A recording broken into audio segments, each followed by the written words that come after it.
Praise the Lord. இன்றைய காலை மன்னா. நம் மனதை சுற்றி மதில். சீயோனுக்கு உமது பிரியத்தின்படி நன்மை செய்யும் எருசலேமின் மதில்களை கட்டுவீராக. சங்கீதம் 51:18.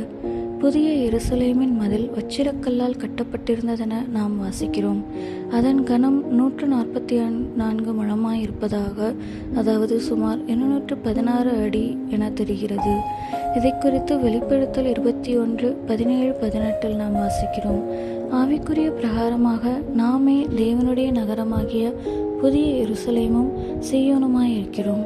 புதிய எருசலேமின் மதில்கள் என்பது பல அர்த்தங்களையுடையதாகும். அதன் பொருள் நமது மனதை சுற்றிலும் எல்லா பக்கங்களிலும் பலம் வாய்ந்த ஒரு மதில் இருக்க வேண்டும் என்பதாகும். இந்த தேவ நகரத்தின் உள்ளே தீட்டையும் அருவருப்பையும் நடப்பிக்கிற யாதொன்றும் பிரவேசிப்பதில்லை என நாம் வாசிக்கிறோம்.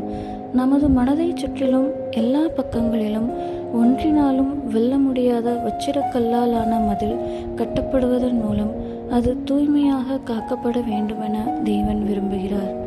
எருசலேமின் அலங்கம் இடிக்கப்பட்டு கிடப்பதாக நெகேமியா கேள்விப்பட்டபோது அவன் உட்கார்ந்து அழுது சில நாளாய் துக்கித்து உபவாசித்து பரலோகத்தின் தேவனை நோக்கி மன்றாடினான் என்று நெகேமியா 1:3-4 வாசிக்கிறோம்.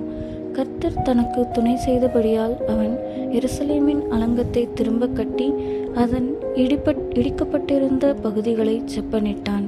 இச்செயலுக்கு நேரான சத்துருக்களின் பிரதிக்கிரியை சுவாரஸ்யமானது. எருசலேமின் அலங்கத்தை கட்டுகிற வேலை வளர்ந்தேறுகிறது என்றும் இடிக்கப்பட்ட இடங்கள் அடைப்பட்டு வருகிறது என்றும் சன்பல்லாத்தும் தொபியாவும் அரபியரும் அம்மோனியரும் அஸ்தோத்தியரும் கேட்டபோது அவர்கள் மிகவும் எரிச்சலாகி எருசலேமின் மேல் யுத்தம் பண்ண எல்லாரும் ஏகமாய் வரவும் வேலையை தடுக்கவும் கட்டுப்பாடு பண்ணினார்கள் என்று நெகேமியா 4:7-8 நாம் வாசிக்கிறோம். நாம் நமது மனதின் அலங்கத்திலுள்ள இடிக்கப்பட்ட பகுதிகளை அடைத்து அதை செப்பனிடுவோமாயின் பிசாசானவன் மிகுந்த கோபமடைவான். நாம் கட்டுகிற இந்த மதில் யாது?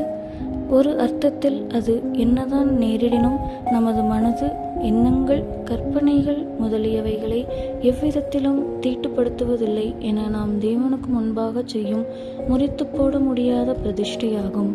நமது மனதை கிறிஸ்துவின் மனதைப் போல நாம் பூரணமாக தூய்மையாக வைத்திருந்தால் நமக்கெதிரான பிசாசின் திட்டங்கள் அனைத்தையும் நாம் முற்றிலுமாக கட்டவிழ்த்து போடக்கூடியவர்களாயிருப்போம் என்பதை அவன் அறிவான்.